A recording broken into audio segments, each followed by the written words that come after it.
Bienvenue à ce webinaire consacré aux enjeux et bénéfices d'un CRM pour la recherche. Vous savez, c'est la deuxième journée de notre semaine consacrée à Sync, d'un grand événement consacré à l'enseignement supérieur et aux enjeux de l'enseignement supérieur. Demain, c'est une journée en présentiel à Sorbonne Université.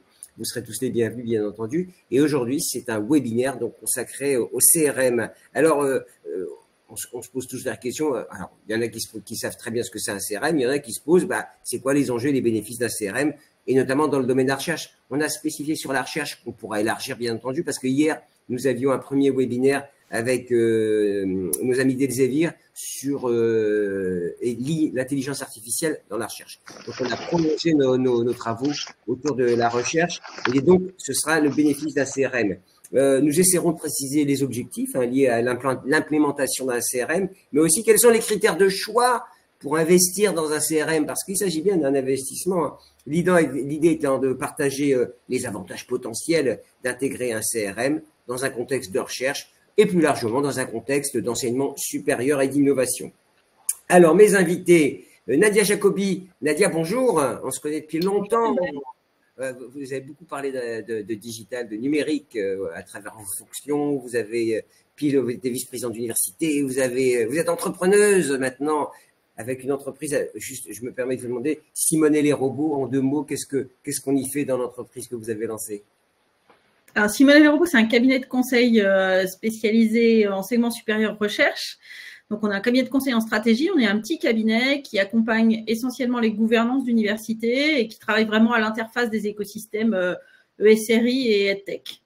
Et ce qui est intéressant, c'est que oui, c'est ça, vous êtes au cœur de la transformation des organisations, notamment dans le supérieur. C'est pour ça qu'on vous a invité et on vous remercie, Nadia. Renaud Monet, on le connaît bien, le DSI de Centrale Supélec. Alors, Renaud, on fait des tables rondes sur l'IA déjà tous les deux, et vous êtes multitâche, vous êtes un véritable couteau suisse, parce que là vous allez nous parler du CRM, et quand on a préparé cette conférence, je sais que vous en avez un usage intensif et vous nous donnerez les bonnes pratiques au sein de la belle école que vous représentez, Centrale Supélec. Il faut surtout ne pas oublier maintenant Centrale Supélec.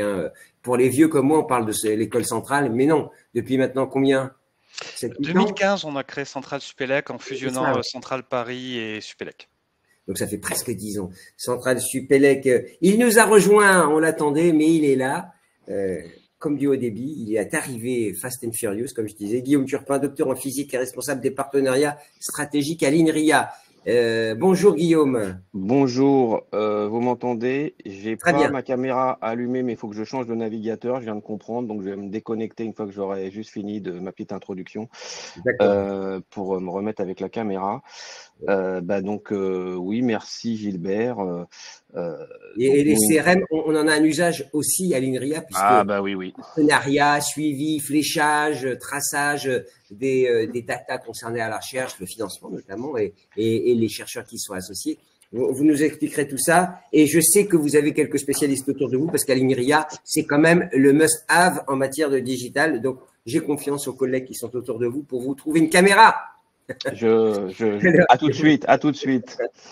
Et notre partenaire Émeric Donche, expert Edonet en CRM, ça tombe bien qu'on ait un expert avec nous. Émeric, merci d'abord de nous accompagner, merci de nous suivre parce que vous êtes partenaire de nos webinaires depuis quelques longtemps et vous nous faites confiance pour aborder des thématiques qui sont prégnantes dans le supérieur. Et j'aimerais, si vous êtes d'accord Émeric, pour qu'on pose les bases du débat, le CRM, tout le monde voit bien, tout le monde en a l'usage, tout le monde en parle. C'est peut-être compris par nombreuses organisations. Ça sert à quoi, en fait, si on devait résumer en quelques mots et en quelques minutes pour introduire? Alors, évidemment, le CRM, on va voir les fonctionnalités de base sur lesquelles je ne vais pas m'étendre, mais qui sont communes à tous les métiers, gestion de contact, d'entreprise, communication, etc.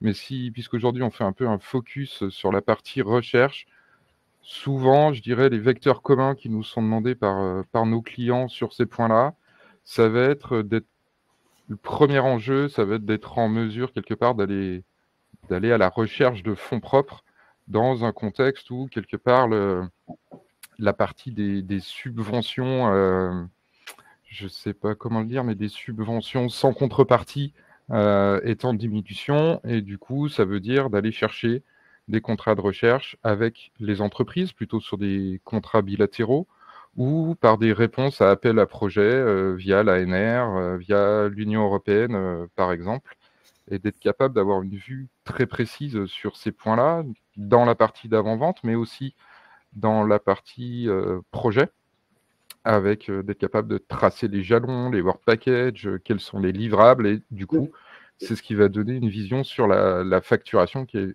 évidemment un point important. Je rappelle, et ça, je le rappelle souvent, Eudonet est une société française basée à Lyon, 200 collaborateurs. Ça fait pas de mal de le dire au moment à Paris. Le siège social est à Courbevoie, mais moi je suis basé à Lyon, effectivement. Ah bah oui, d'accord, d'où la confusion. Au moment où on parle de souveraineté et de réarmement industriel, bah c'est pas anodin de rappeler que c'est une entreprise française qui propose des solutions aux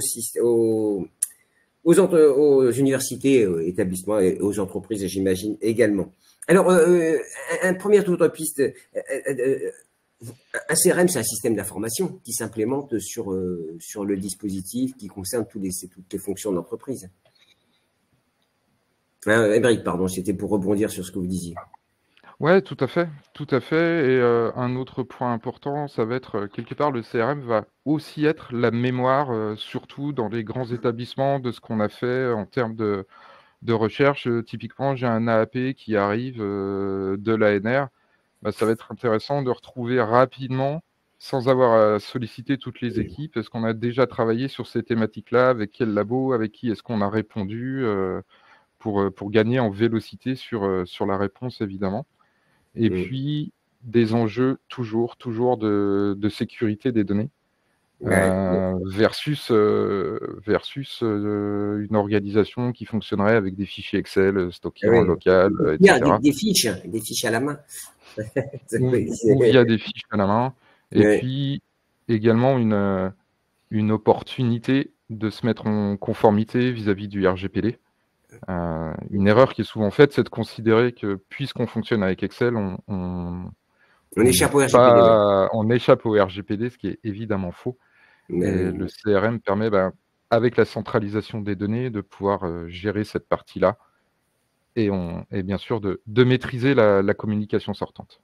Alors, Guillaume, pour rebondir à ce qui a été dit à l'INRIA, vous êtes attaché d'abord à avoir un CRM parce que vous devez rendre des comptes, hein, c'est comme ça que vous aviez dit. Et puis, la meilleure façon, c'est de flécher un peu toutes ces actions. C'est ça que ça permet. Hein. On ne parle pas de flicage, on parle vraiment de suivi. Hein. Oui, bien sûr. Nous, chez INRIA, on a plusieurs usages de cet outil. Il a été mis en place par la direction de l'innovation à laquelle j'appartiens pour la documentation des phases de prospection, de contractualisation et de suivi de projet, des projets de transfert innovation. Et puis, quand on s'est aperçu de ce qu'on pouvait faire avec ça, on s'est dit on va le mettre à disposition d'autres lignes métiers d'INRIA. Parce qu'un CRM, nous, on s'en sert comme, à la base, un annuaire des organisations avec lesquelles INRIA travaille et des contacts à l'intérieur de ces organisations. C'est ça qui nous permet de documenter les collaborations, parce qu'après, on dit, OK, c'est le chercheur intel de l'équipe truc qui travaille sur le projet bidule avec Monsieur Schmurtz de la société machin. Donc, alors du coup, les lignes métiers à qui on a ouvert ça, c'est toutes les assistantes de service, de direction, puisque voilà, ça leur permet de rentrer leurs contacts et puis que tout INRIA partage une base à jour d'annuaire. Et comme ça, on peut s'adresser qui a tout les députés, qui a tous les directeurs R&D, qui a tous les journalistes qu'on connaît. Et puis, on s'en sert aussi pour la fonctionnalité emailing événement, basée aussi elle-même sur l'annuaire. Voilà. Donc, c'est un usage en fait de mise en contact et d'interaction avec tout l'écosystème et tout l'environnement. C'est ça qui est intéressant. C'est comme ça qu'on s'en sert. Qui pilote ? Pardon ? Qui pilote ? Qui pilote ? Eh bien, pour l'instant, c'est le client initiateur, c'est la direction de l'innovation. D'accord, ok. C'est vous. Renaud, Oui. quand on a abordé cette question, c'était intéressant parce que vous m'avez dit ça permet de garder une trace dans les grandes organisations où finalement le temps passe et on perd la mémoire. Mais en fait, c'est très important sur des projets d'ampleur longs ou qui impliquent des gens qui partent et qui viennent. Il faut bien avoir quelque chose qui suive et qui flèche. Ah oui, oui, tout à fait. Nous à Centrale Supélec, Aymeric parlait tout à l'heure des subventions publiques et des ressources propres. Donc, nous, on a 40% de subventions publiques et 60% de ressources propres. Et donc, pour l'ensemble des ressources propres, effectivement, l'enjeu que vous décrivez, Gilbert, qui est de suivre les affaires dans la durée, est important. Qu'on parle de contrats de partenariat, de mécénat, de toute forme de recettes, mais c'est d'autant plus important dans la recherche, effectivement, ou les contrats de recherche avec l'Europe, avec l'ANR, avec les différentes agences ou avec les entreprises. Par essence, ils durent. Hein. Ils durent, c'est souvent au moins une thèse, parfois 2 thèses. Donc voilà, on est sur des contrats de 3 ans, 4 ans, 5 ans, 10 ans. Et de ce fait, c'est important d'avoir la mémoire et de résister effectivement à la tentation de mettre ça dans des fiches Bristol qui sont dans des boîtes à chaussures. Et donc voilà, de plutôt mettre ça dans un système d'information, on va pouvoir partager, archiver, valoriser la donnée, faire toutes les statistiques nécessaires. Et effectivement, si quelqu'un quitte l'organisation, il va pouvoir passer ses dossiers de manière beaucoup plus fluide avec un CRM. Ouais, c'est vrai que Nadia, qu'est-ce que ça vous inspire? Alors, les CRM, on précise, hein, tout ce qu'on dit, ça marche pour tout. Pour la compta, pour les actions marketing, pour les prospects, pour la recherche, évidemment. Ce que ça m'inspire, je trouve ça très intéressant, en particulier le positionnement de l'INRIA, qui est un organisme national de recherche, et donc qui a une problématique comme tous les autres ONR, c'est-à-dire que la plupart de ces équipes de recherche sont multitutelles, c'est-à-dire qu'elles le sont aussi, elles sont pour certaines localisées dans les universités, et donc si on prend le point de vue des universités, il n'est pas exactement le même en général que celui des ONR, précisément parce que il y a plusieurs métiers dans l'université, pas que la recherche. Alors souvent, moi, ce que je vois aujourd'hui dans plusieurs établissements, c'est que la problématique de déploiement d'un CRM, elle entre par la recherche et l'innovation. Parce que, comme le disait Aymeric tout à l'heure, il y a effectivement la problématique de comment on gère les projets lauréats d'appel à projets nationaux, européens, et donc comment on fait le tracking de ces projets, qui sont parfois des projets avec beaucoup de partenaires, y compris des partenaires extérieurs et notamment des partenaires industriels, comment on s'assure d'une bonne traçabilité des actions et des dépenses et des justifications et de la justification des dépenses auprès de l'opérateur. Donc, ce que j'observe globalement aujourd'hui, c'est que dans les universités, c'est une problématique de plus en plus prégnante. On ne peut pas dire, mais Aymeric a sans doute une idée un peu plus précise, on ne peut pas dire que ce soit très développé aujourd'hui dans nos universités françaises. On peut le regretter. Et puis ensuite, je pense qu'il y a un autre enjeu très important, c'est que recherche, innovation est probablement la porte d'entrée, mais en réalité, le besoin dans ces établissements, il est beaucoup plus large, y compris donc sur d'autres types de projets qui ne concernent pas forcément la recherche. Aujourd'hui, on a beaucoup de projets qui sont financés dans le cadre de France 2030 ou par d'autres lignes de financement pour la transformation des établissements, sur les volets pédagogiques, qui ont besoin exactement du même, enfin qui fonctionnent en tout cas de la même manière, ont besoin de la même traçabilité. On a toutes les questions relatives à la collecte de fonds, que ce soit la taxe d'apprentissage, mais que ce soit la collecte de fonds à travers des fondations d'universités ou d'établissements. Et de ce point de vue-là, pour moi, le sujet est absolument central. Mais je dirais, vous savez Gilbert, que j'ai toujours un petit mot, une petite provocation pour faire réagir. Je dirais que on est probablement pas très en avance, on va dire ça comme ça, dans les universités sur la question du déploiement d'un CRM. On pourra revenir après si vous voulez. Mais justement, Aymeric, qu'est-ce que dit Nadia? C'est qu'il y en a qui avancent, il y en a qui traînent un peu en termes d'implantation. Parce que ce qu'on est là, on est là pour partager des bonnes pratiques. Hein, on n'est pas là pour dire. Ça fait partie aussi d'un élément de compétitivité, de bonne gouvernance, j'imagine, d'avoir un outil qui permet de tracer. Oui, bien sûr, je suis parfaitement en phase avec les propos de Nadia. Alors, le déploiement des CRM dans les universités, ça existe. Il y a pas mal d'universités qui sont équipées. Toutefois, c'est souvent pas le cas au niveau de la recherche. C'est-à-dire qu'on va avoir des briques pour la taxe d'apprentissage, pour le mécénat, pour la formation Les continue. alumni, les anciens. Les alumni, exactement. Par contre, pas tellement à aujourd'hui sur la dimension recherche, même si on sent qu'il y a des volontés à droite, à gauche.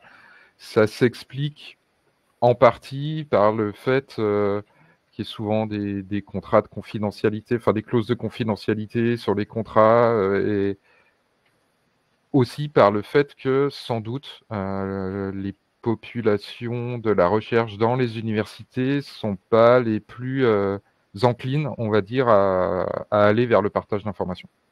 Ah oui, la liberté académique, ça percute souvent la liberté académique. Oh là là, j'en parlais à Guillaume, vous vous souvenez, on s'en parlait.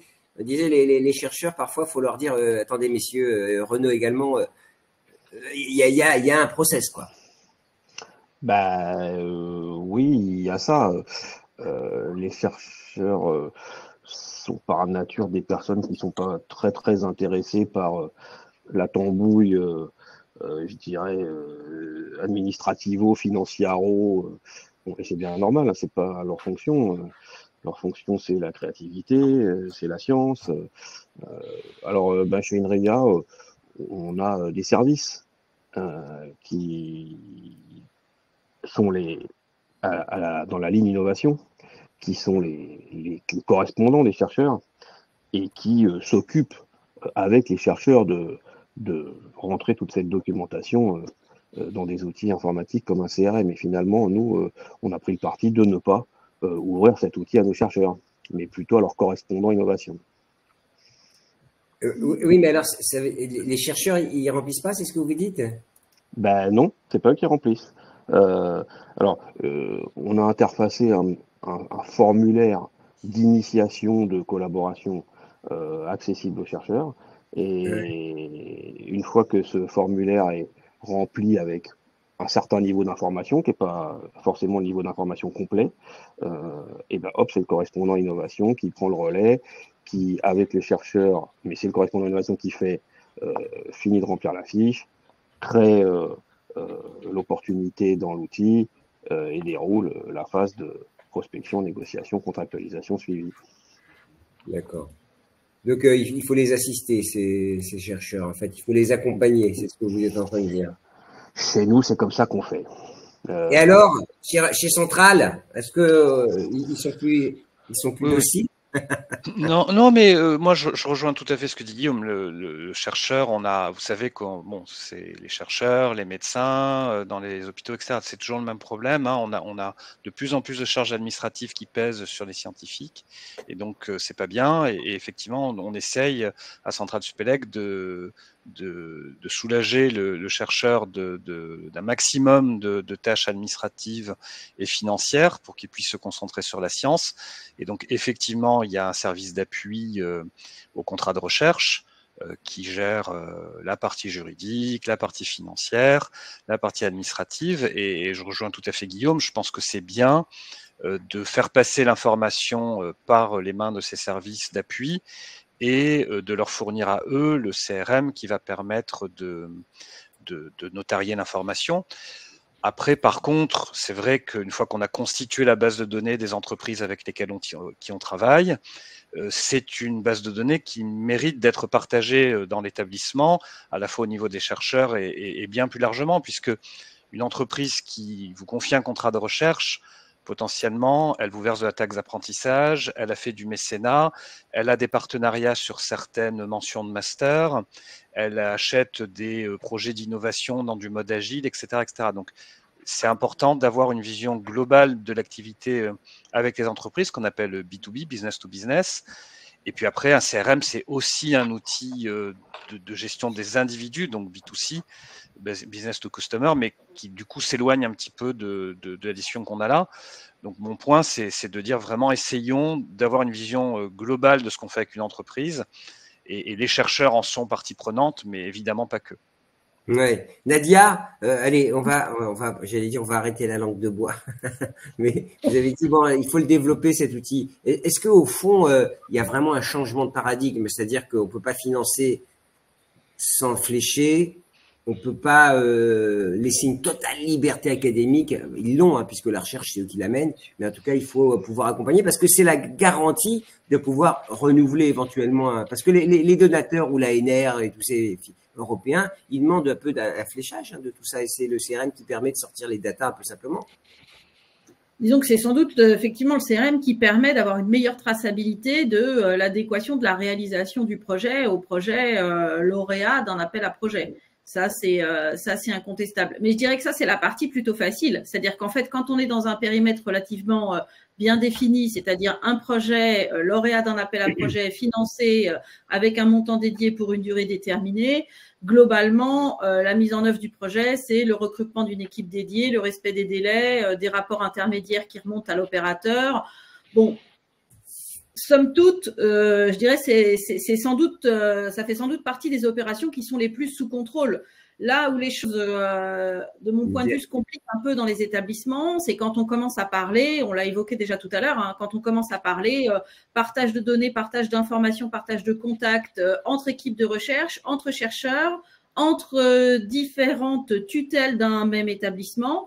Dans une unité de recherche de l'INRIA ou de n'importe quel autre ONR, il y a des chercheurs qui sont des chercheurs, directeurs de recherche, chargés de recherche de l'ONR, il y a des enseignants-chercheurs de l'université, parfois il y a une autre tutelle qui peut être un autre ONR ou un autre établissement, etc. Et là, ça veut dire qu'on commence à mélanger des informations ou à partager des informations qui normalement appartiennent à des systèmes d'information qui sont complètement indépendants, qui sont complètement cloisonnés. Et là vient vraiment la première vraie difficulté, notamment sur ce volet recherche, innovation, valo, transfert, etc.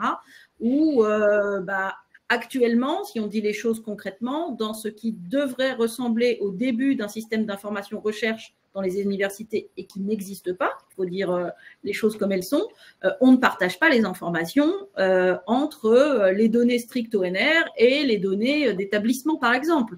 Donc, et on touche, avec ces informations qui sont dans les CRM, on touche à des informations qui peuvent être assez stratégiques. C'est-à-dire que la dynamique des appels à projets, qu'elle soit nationale ou plus ancienne européenne, c'est une dynamique compétitive, concurrentielle. C'est-à-dire qu'il y a des équipes de recherche différentes dans un même établissement qui vont candidater au même appel à projet.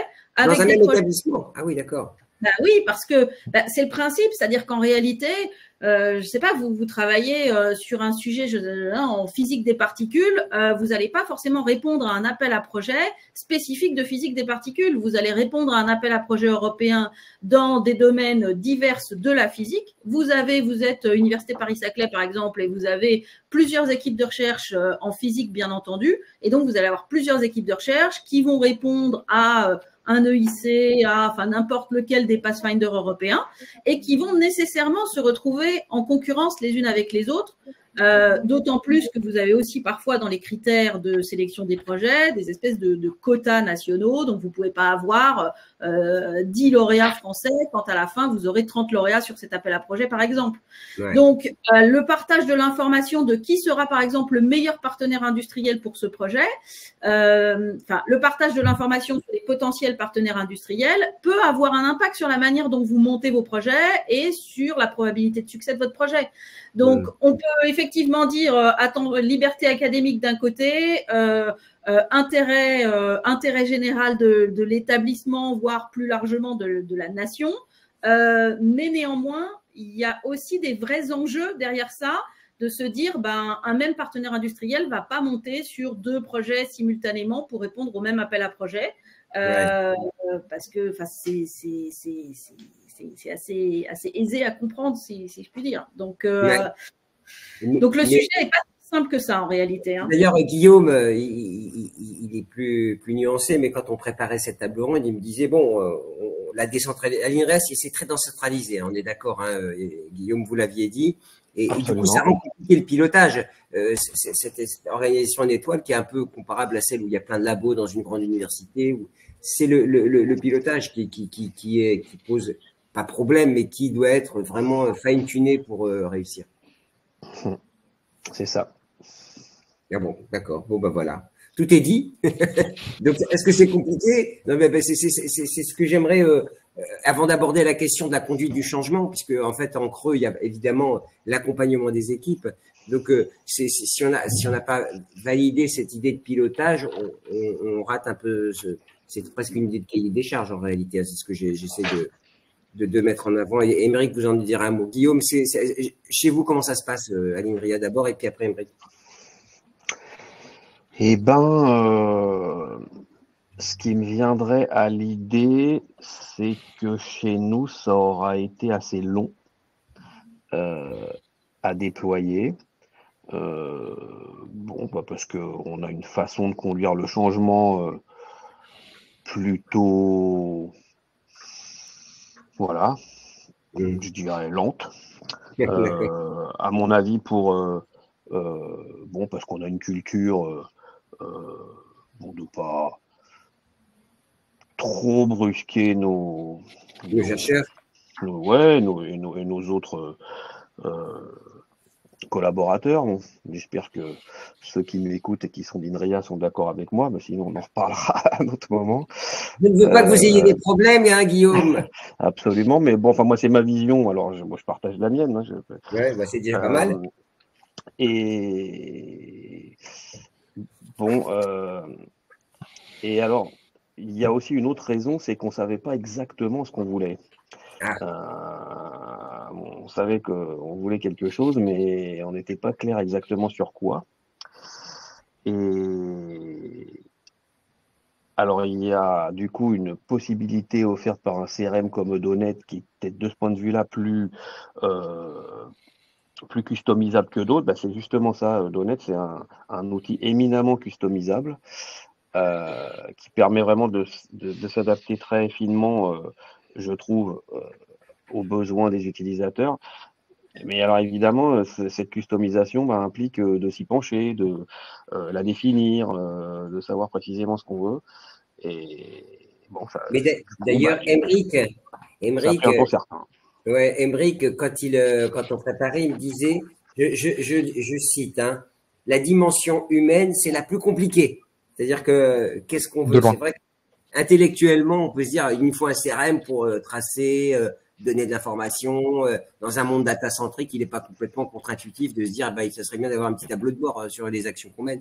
Mais il faut convaincre, quoi, c'est ça. D'abord, définir ce qu'on veut. C'est ce qu'a dit Guillaume. C'est vrai que si on ne sait pas ce qu'on veut, on ne sait pas où on va. Hein. Oui, c'est ça. Et on est effectivement, comme le disaient Guillaume et Nadia, plutôt dans un environnement managérial à la recherche du consensus. Et le consensus, il y a tellement des, j'allais dire, des enjeux stratégiques derrière, comme le soulignait très bien Nadia, importants. Il n'est pas facile à trouver sur qu'est-ce que veut l'organisation, effectivement. Et j'allais dire, après, une fois qu'on a ça, la dimension technique, elle n'est pas moins importante, mais elle est plus facile. Oui, c'est ça. Finalement, la technique est au service du projet. Hein. C'est ce que vous... Exactement. Oui, forcément.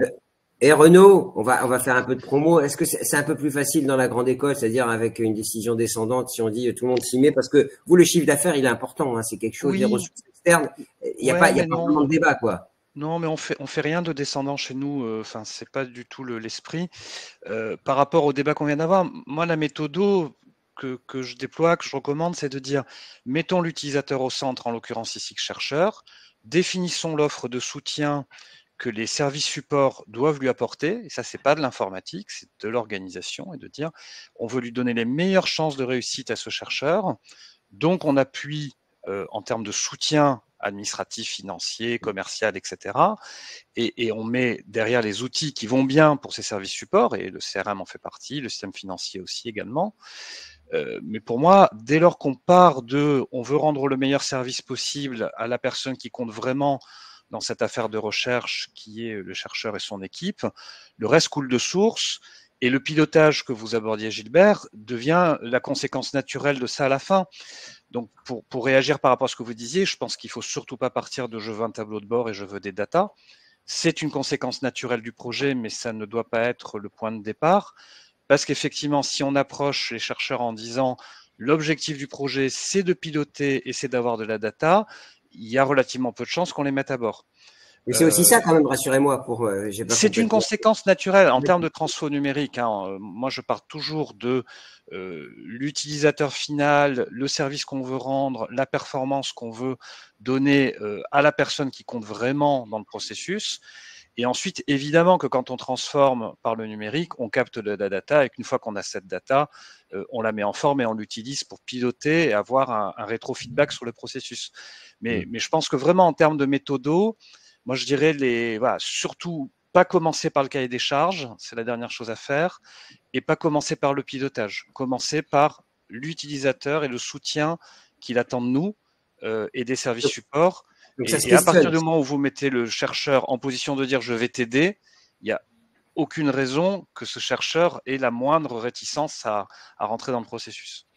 Oui, c'est ça, je vais t'aider. C'est-à-dire qu'il est partie prenante, puisque ces data dont je parlais, c'est premièrement pour l'aider lui, hein, c'est pas pour, comme je le disais. Non, disons que comme disait Nadia, il y a une vraie, là où je rejoins totalement Nadia, c'est qu'il y a vraiment une question de dire intérêt individuel, intérêt collectif, et c'est vrai que l'intérêt collectif là est pas évident à atteindre au sens où sur un ensemble d'établissements, sur un établissement, il peut y avoir une concurrence entre plusieurs équipes, comme le disait Nadia, c'est vrai, et l'établissement va vouloir repérer ça pour potentiellement réguler, mais surtout les angles de données Nadia est vraiment prégnant sur le terrain, c'est-à-dire qu'une équipe de recherche INRIA qui est chez nous à Centrale Supélec, elle va bénéficier du soutien de Centrale Supélec si elle décide de répondre avec Centrale Supélec, ou du soutien des équipes INRIA si elle répond avec INRIA, et du soutien de Paris-Saclay si elle répond avec Paris-Saclay. Donc, résultat, chaque équipe de recherche a potentiellement un guichet par établissement qui peut l'aider à répondre,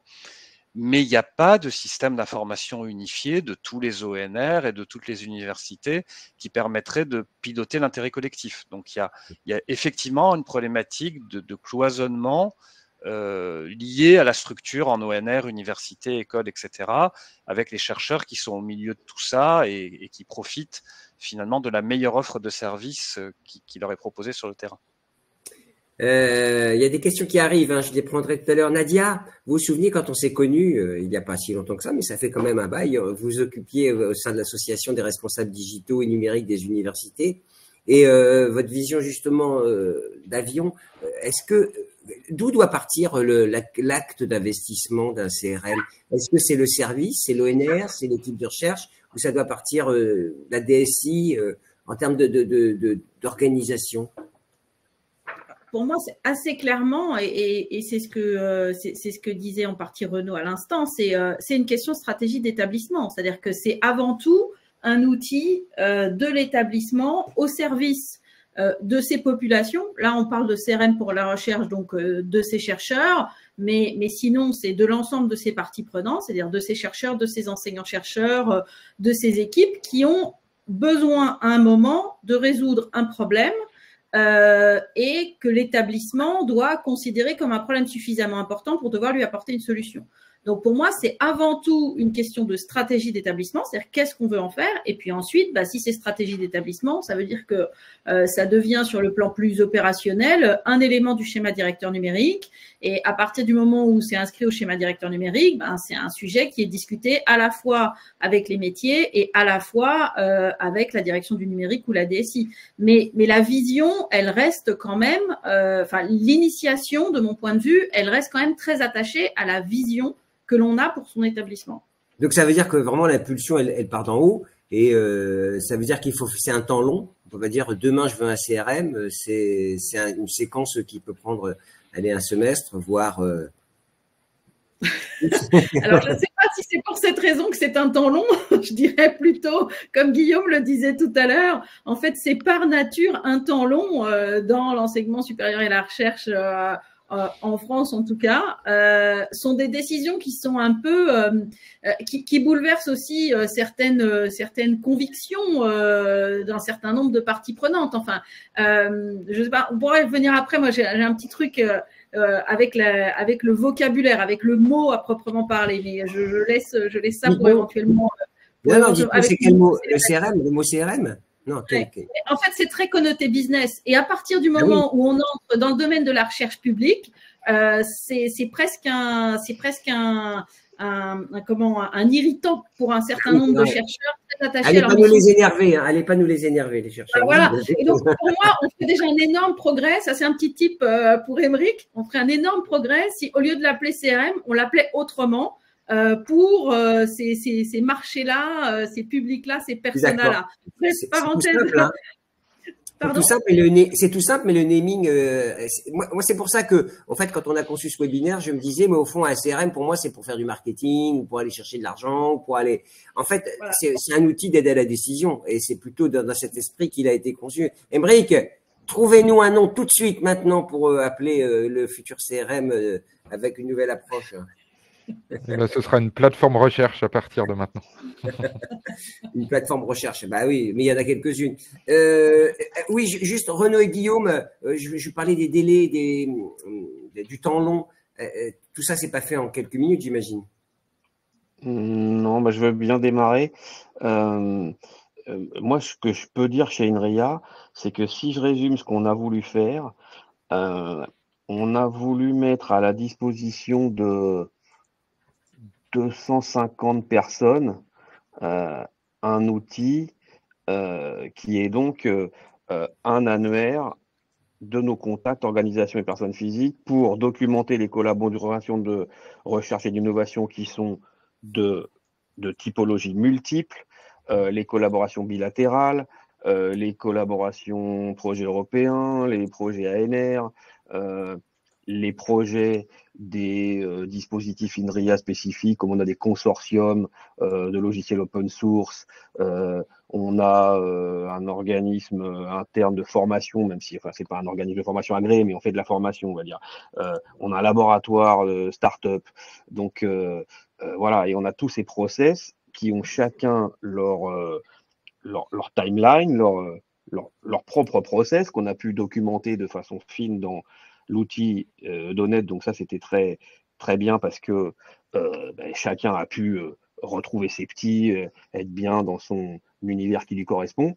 Sauf que ce qu'on n'a pas fait, c'est prendre l'ampleur de la tâche.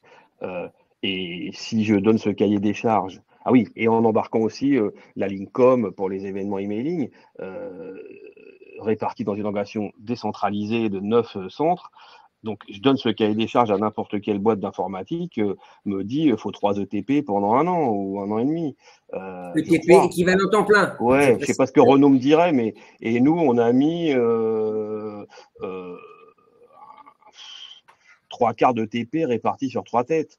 Donc, bon, bah, évidemment, ça a pris plus de temps que si on avait mis les ressources nécessaires. Et ça, je crois qu'on s'est un peu loupé là-dessus. Donc, bon, mais enfin, je dirais, OK. Vous l'avez fait, vous l'avez fait. On l'a fait, voilà, exactement, on l'a fait. Donc, point. Voilà, c'est un peu un détail. Mais il faut savoir que, bon, et ça, dans la recherche publique, je ne sais pas si on est très bon pour justement, enfin, ça dépend où, mais en tout cas, nous, on a été mauvais pour dimensionner et pour mettre les ressources nécessaires. Enfin, c'est mon sentiment. Renaud, le temps, l'implémentation. Alors, nous, ce qu'on a fait, c'est que pour chaque ligne de business, hein, donc les donations, la taxe d'apprentissage, les partenariats entreprises, la recherche, les formations, la recherche de candidats sur les formations payantes, etc. On a fait un petit projet autonome. Donc, on n'est pas parti dans on va déployer le CRM devant l'éternel sur toutes les lignes de business. Et donc, une par une, on l'a fait. Les premières fois, ça a été douloureux sur les 2 premières.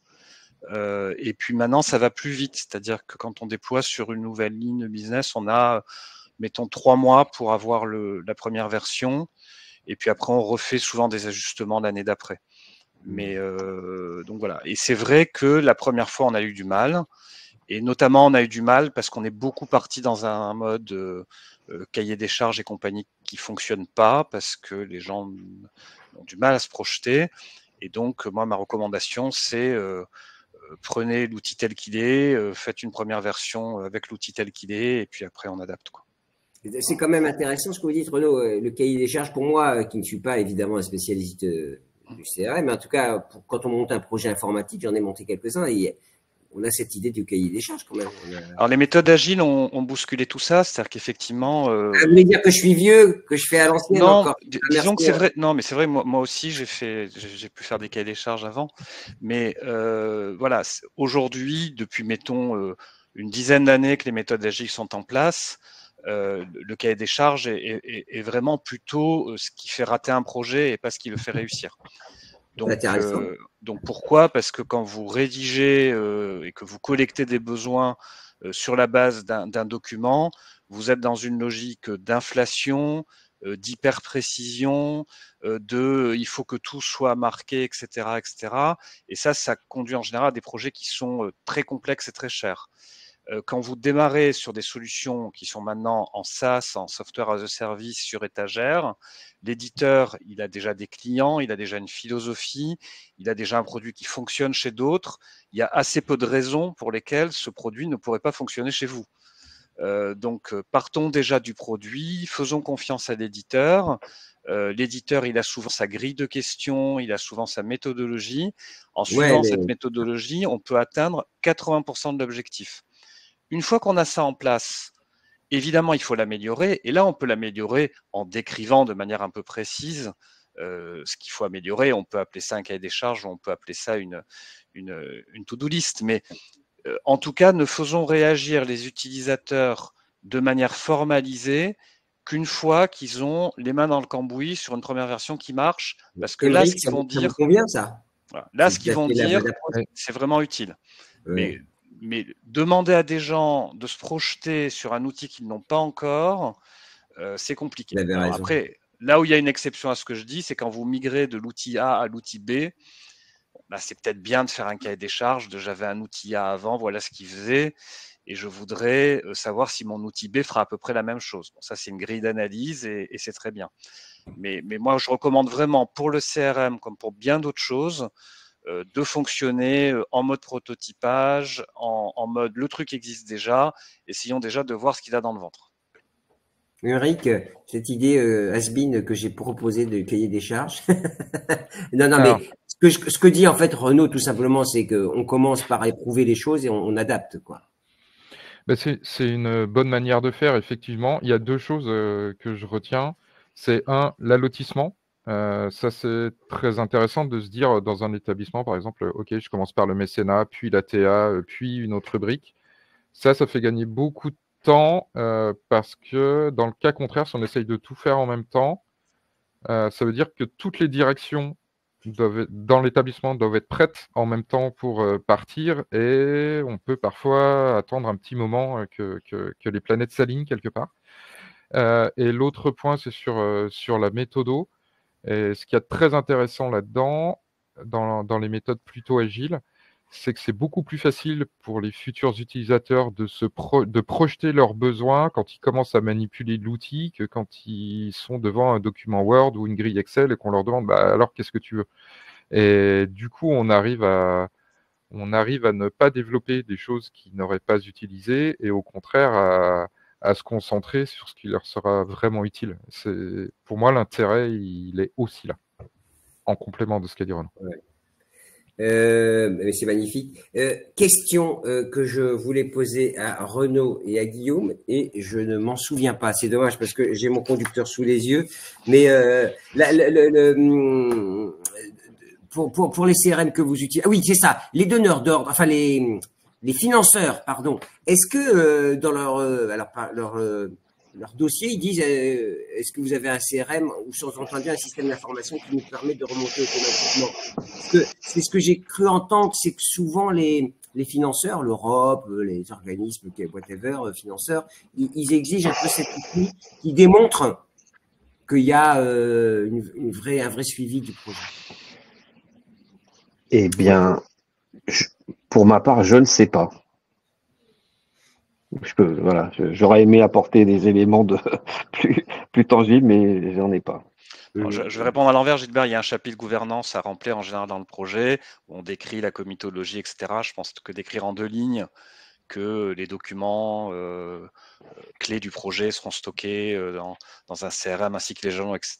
ne peut que donner un plus en termes de confiance aux financeurs. Et je pense que maintenant, voilà, aujourd'hui, c'est vrai que c'est à peu près indispensable de démontrer qu'on gère bien les documents et qu'on gère bien la donnée. Oui, c'est ça. C'est-à-dire que si on peut apporter ça, c'est un plus, c'est ce que vous dites. On arrive vers la fin. Je vais poser des questions. Pardon, Nadia, oui. Juste en complément, tout à fait d'accord avec ce que dit Renaud. En fait, ils imposent aux lauréats, aux porteurs de projets, un objectif de résultat, c'est-à-dire la capacité à démontrer et ils ne leur donnent pas d'objectif de moyens. Donc, ils ne leur demandent pas de prouver par quels moyens ils vont réussir à faire ce suivi de projet, ces remontées d'informations, cette justification du budget. Ils demandent simplement d'être en capacité de le faire. Mais ça veut dire qu'en gros, il faut un CRM ou un outil. Disons que ça facilite beaucoup le travail. La réalité, c'est qu'aujourd'hui, dans les universités, en tout cas beaucoup en dehors de la recherche, mais aussi dans le domaine de la recherche, il y a plus de projets qui sont gérés hors CRM, ce qui est une bonne nouvelle pour Émeric parce qu'il y a des opportunités de marché énormes, ce qui n'est pas toujours une très bonne nouvelle pour les équipes parce que c'est pas toujours très facile d'aller chercher les informations sur le suivi des embauches et des dépenses de personnel auprès de la DRH, d'autres informations auprès de la DAF, encore d'autres informations parfois auprès d'autres directions métiers, etc. Donc, c'est une vraie difficulté au quotidien. Si on regarde ça d'un point de vue très macro, on dit c'est quand même probablement une partielle, pas très bonne utilisation de l'argent public parce que le temps qu'on perd à faire tout ça, c'est du temps qu'on ne met pas sur autre chose avec une valeur ajoutée peut-être plus importante. Néanmoins, si on regarde un petit peu plus loin, on se dit qu'il y a quelques années, l'ANR ne demandait pas aux porteurs de projets d'avoir un plan de gestion de données pour les données de recherche qu'ils utilisent. Aujourd'hui, c'est devenu une obligation dans tous les projets qui sont soumis à l'ANR et quelles que soient les données qu'on utilise. On peut imaginer que cette question du suivi des projets et plus largement que sur l'objet de recherche à proprement parler amène les opérateurs à faire ces recommandations. Oui, moi ce que je vous dis, c'est que c'est des questions que j'ai ressenties quand de plus en plus Renaud, Guillaume et Nadia aussi, on en parlait, c'est que il faut maintenant rendre des comptes. En fait, c'était ça mon idée. Et les organismes financeurs, eux, ils attendent un peu un retour. Émeric, il y a la question qui tue. Je devrais avoir un roulement de tambour. Mais est-ce que ça coûte cher d'investir dans un CRM et pour une institution? Alors, Renaud parlait du mode SaaS, donc j'imagine qu'il y a en fonction du nombre de l'outil, du périmètre, du nombre d'utilisateurs, mais est-ce que c'est un investissement significatif pour une institution? Et Renaud, Nadia et Guillaume nous en parleront. Oui, alors, c'est un investissement, le terme est vraiment bien choisi, et là, je crois que Nadia a très bien développé pour moi. Mais au regard du temps gagné, c'est un investissement qui, si le projet est bien conduit, trouve son retour sur investissement rapidement. C'est difficile de donner des métriques, mais en tout cas, au moins sur le gain de temps, sur le pilotage, c'est sûr. On peut dire qu'un investissement dans un CRM, c'est un outil en mode SaaS qui dépend d'un certain nombre d'utilisateurs. En fait, oui, bien sûr. Bien sûr, le coût va dépendre essentiellement du nombre d'utilisateurs et du périmètre fonctionnel et technique. Est-ce que le CRM va être interfacé avec 2, 3, 4, 5 logiciels justement pour venir l'alimenter en data et faciliter la dimension restitution aux financeurs dont tu parlais? Oui, c'est ça. Et l'idée d'avoir toujours un SAV, en tout cas une hotline pour pouvoir suivre le truc, parce que ça aussi, bien sûr. Souvent, on investit dans des outils et puis on ne sait pas qui va faire fonctionner. Est-ce que c'est des investissements, Nadia, Guillaume, Renaud, des investissements significatifs pour les institutions que vous représentez? Moi, je veux bien parler d'INRIA. Oui, quand même, parce que on a bien vu que, il y a un coût de licence de. Alors, pas toujours, parce qu'il y a plusieurs types d'outils. Il y a des outils payants et des outils moins payants, type open source. Je réponds du coup, j'en profite pour répondre à la question de Laurent qui nous dit: vous nous parlez seulement de Donet, pourquoi le service public de recherche n'a pas développé ses propres logiciels? Je dirais oui, moi je parle de Donet parce que c'est celui qu'on a pris nous. alors je sais pas trop ce qui, voilà, j'ai pas connaissance moi d'outils du service public, j'ai des connaissances d'outils open source, mais de toute façon même le déployer de l'open source, hein, ça a quand même un coût. Ah bah oui, ça c'est sûr. Voilà, Hein, tout le monde le sait, donc je dirais. Chez Odonet, ben, il y a des coûts de mise en place, il y a des coûts humains chez INRIA, il y a des coûts de licence, il y a des coûts de support.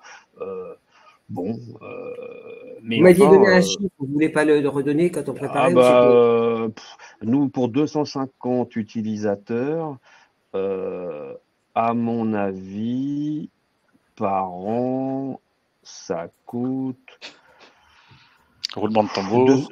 200 000 euros, ça coûte 1 000 euros par utilisateur, tout compris avec le manpower interne INRIA, les frais de licence, les supports. Je pense qu'on peut dire ça. Je dirais ça. D'accord. Donc ça donne un périmètre. Renaud? Moi, j'ai l'habitude de dire, hein, l'informatique, ça coûte pas d'argent, ça en rapporte. Enfin, si on fait un projet informatique pour se dire à la fin que c'est un coût, il faut pas le faire. Donc, parler d'investissement, hein, attention. voilà. Hein, donc on est bien sur l'investissement. Moi, je pense effectivement que le CRM, ça fait partie des outils où indéniablement il y a un gain de temps pour les services concernés, et que ce gain de temps, il est réinvesti. Si on parle de services de soutien à la recherche auprès du chercheur ou sur davantage de projets, etc. Donc le calcul de rentabilité, je pense qu'il se fait assez facilement. Les éditeurs sont bien conscients de ça et donc fixent les prix d'une manière qui fait que c'est rentable. C'est rentable pour nous et pour eux également. Donc oui, c'est vrai que sur les CRM, sur les différents CRM, on est en général sur des modèles à l'utilisateur, ce qui sont des modèles difficiles à maîtriser pour un établissement de l'enseignement supérieur parce que le nombre d'utilisateurs est pas toujours facile à prévoir au démarrage et que plus l'outil est utile et plus il rend service, plus on va avoir envie d'embarquer des utilisateurs. Donc c'est des modèles de licence qui sont assez rédhibitoire, on va dire, pour un établissement public qui a besoin de gérer des budgets dans la durée, d'avoir une visibilité. Néanmoins, il faut bien trouver une métrique. Donc, sur un CRM, c'est difficile d'en trouver une autre que le nombre d'utilisateurs. Sinon, c'est le chiffre d'affaires, le volume d'activité qui est derrière, qui peut être une métrique et c'est pas non plus forcément très agréable pour l'établissement. Donc voilà, c'est de l'informatique qui rapporte et qui effectivement coûte de l'argent derrière, mais c'est normal, je trouve. Nadia, un mot sur vous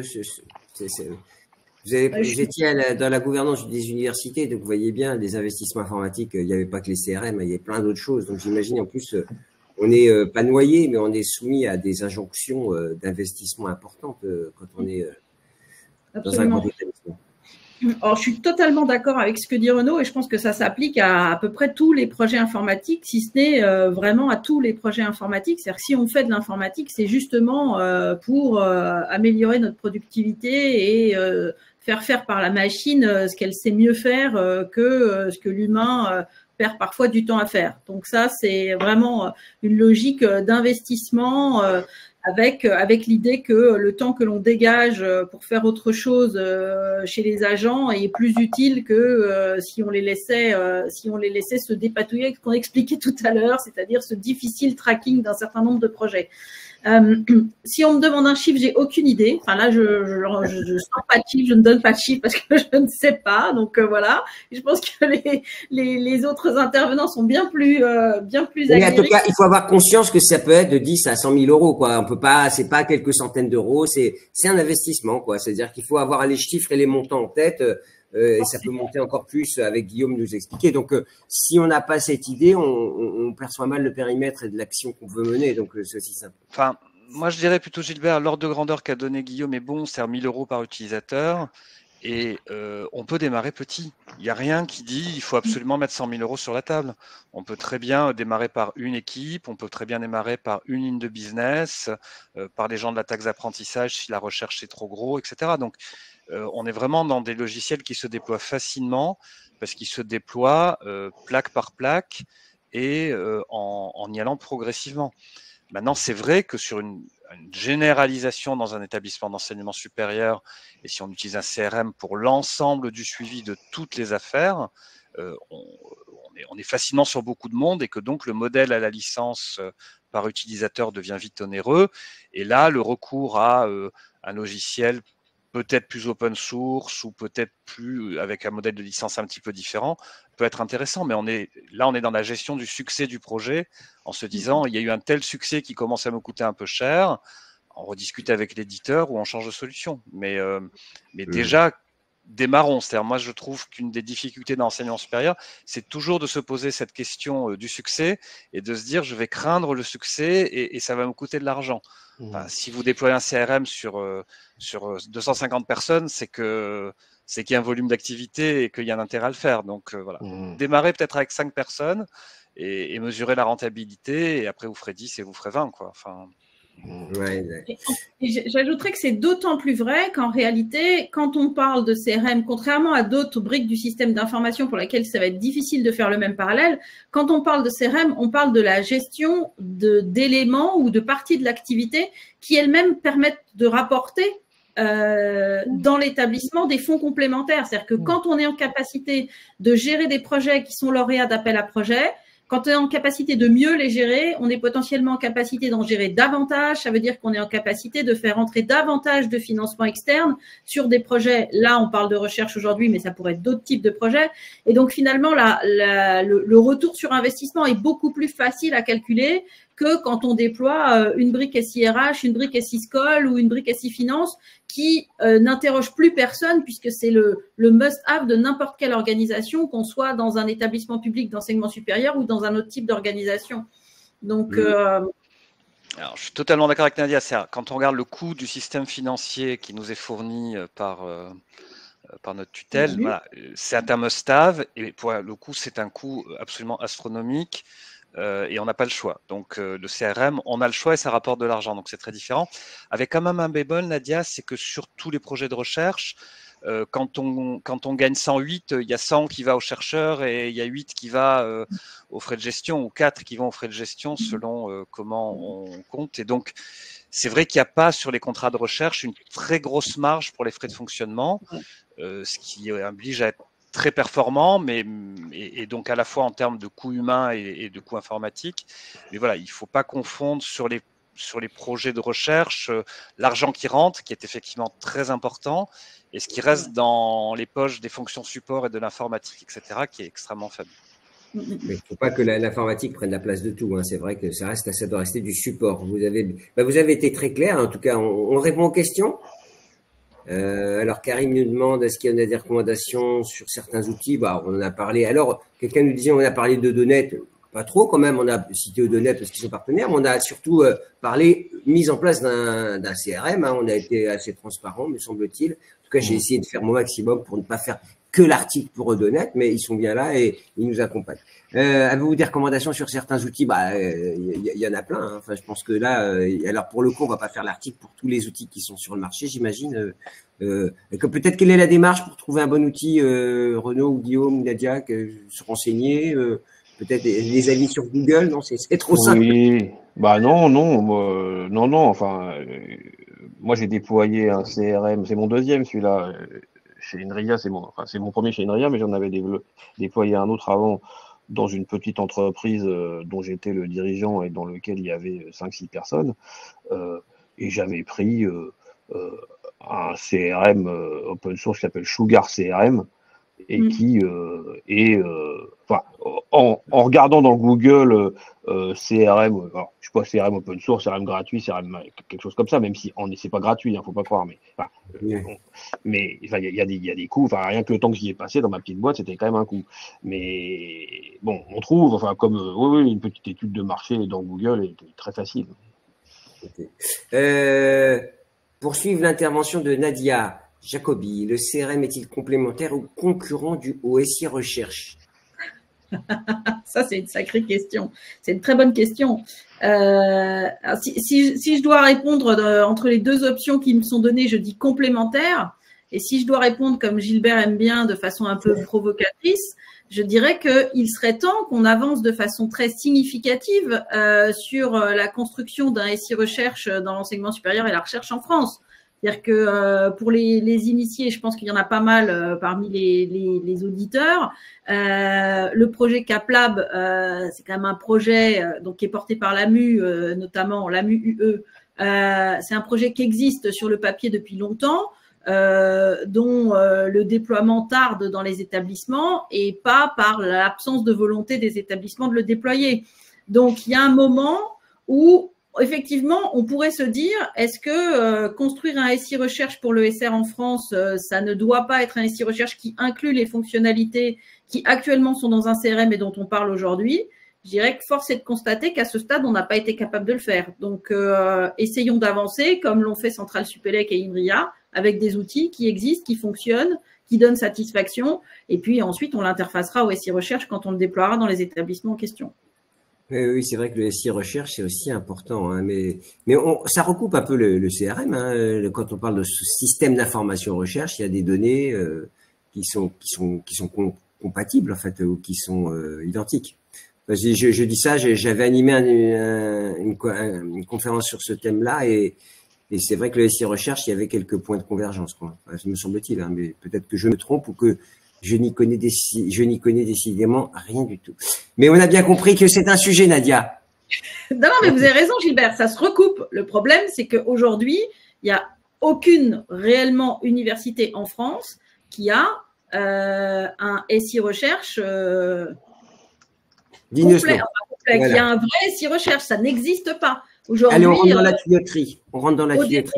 Aujourd'hui, tout le monde a SIFAC pour son SI Finance, hein, globalement. Enfin, pour ceux qui ont les produits AMU, tout le monde n'a pas du tout CapLab, bien au contraire. Et surtout, CapLab ne fait pas tout ce que l'on attend des fonctionnalités d'un SI Recherche. Voilà, on fera peut-être un autre webinaire là-dessus. Hein. Quelle interconnexion entre CMR des différents ONR et universités afin de veiller à l'homogénéité des données sur un même projet? Je crois qu'on est au cœur de la machine. Hein. Je vous laisse répondre. CMR, peut-être, alors ONR, Organisme National de Recherche, CMR, c'est quoi l'acronyme? CRM, je pense qu'il a inversé les lettres. D'accord, c'est bien ce qu'il semblait, mais j'avais peur de dire une bêtise. Voilà. D'accord. Oui, mais ça, c'est clé, en fait. On est au cœur de la machine, hein, puisque ça revient à ce qu'on se disait d'avoir des datas qui remontent ou des systèmes d'information qui informent, quoi, et pas isolés les uns des autres. Oui, c'est ça. C'est-à-dire que c'est commun maintenant d'avoir évidemment des interconnexions entre les différents systèmes. On parlait de SIFAC, on pourrait parler des systèmes RH pour remonter les temps passés par les chercheurs ou par les contrats qui ont été générés par le succès de l'AAP dans le CRM pour information, mais aussi pour produire les restitutions dues aux financeurs dont on parlait tout à l'heure. Donc, il peut y avoir dans un même CRM des interconnexions avec 5, 6, 7, 8 logiciels différents. Jean-François Servel qui nous suit, je le salue d'ailleurs, haut fonctionnaire et très spécialiste de l'enseignement supérieur. L'AMU a-t-elle travaillé sur ce type d'outils, sur des CRM? Vous parliez de SI, CapLab, c'est ça, hein, mais non, si c'est l'AMU UE, je pense que c'est ça la question. À ma connaissance, il n'y a pas de projet de CRM à l'AMU. Ah bah tiens, pour vous Nadia, parce que là, vous voyez, ça reboucle avec ma question, ma remarque tout à l'heure. Quelles sont les fonctionnalités d'un SI Recherche comparé visiblement à un CRM? C'est ça un peu la question de Attica. Alors, la question est vaste. Puis je veux pas. Vous avez une minute. Forcément pour moi la réponse, mais le but du jeu, c'est d'être en capacité de gérer l'intégralité des informations relatives au domaine recherche. Donc, ce sont à la fois les personnes, les moyens, les projets, les infrastructures, les plateformes technologiques, les outils de la recherche.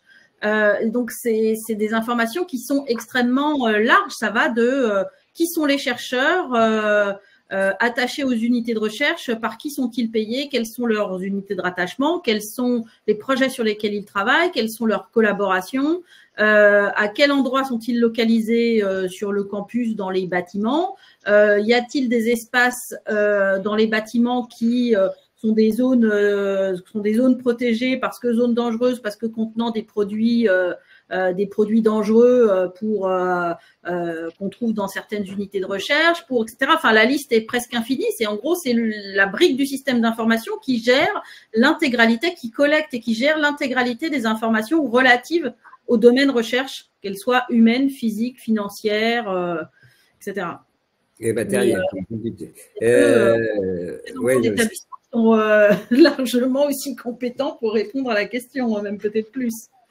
Bon, on est bien d'accord et on va arrêter bientôt, Renaud, Guillaume, que le CRM, et après Émeric nous dira un mot de conclusion aussi, le CRM a bien une vocation, on parlait d'investissement, de rentabilité, c'est bien de tracer, de flécher, de garder une mémoire. Au fond, c'est ça qui donne de la performance, c'est de pouvoir à chaque instant savoir où on en est. Et au fond, c'est quand même, me semble-t-il, frapper du coin du bon sens de dire ça. Oui, et d'être capable de capitaliser sur ce qu'on a fait, de savoir en temps réel qu'est-ce qu'on a fait dans les X dernières années avec la société Intel, qu'est-ce qu'on a fait dans les X dernières années dans les projets européens du type TrucMuc, etc., etc. Donc oui, c'est alors ça pour la direction générale d'une organisation comme une RIA ou comme d'autres, comme Centrale Supélec. Oui, c'est des outils très très très intéressants. Et pour nous tous, moi, mon autre fonction à la direction de l'innovation, c'est d'être responsable de partenariat, une espèce de responsable grand compte. Et donc, évidemment, quand je vais discuter avec un nouveau grand compte que je cible, c'est très utile d'avoir les informations très facilement de qu'est-ce qu'on a fait avec eux déjà, qu'est-ce qu'on a fait avec des partenaires à eux, des concurrents à eux, enfin voilà, bien sûr, tout simplement. Toute cette vision synthétique est absolument à haute valeur ajoutée à tous les niveaux de l'organisation. Renaud, quand il nous parlait de ça, il dit je comprenais, quand je ne serai plus là, il faudra bien que quelqu'un trace mes travaux. Donc c'est ça que ça permet en fait. Non, mais Guillaume a tout à fait raison. Du point de vue d'une direction générale, du point de vue d'un chargé de compte, c'est absolument essentiel d'avoir ces données. Et donc, on rentre souvent par là en termes de CRM en disant il me faut de la donnée.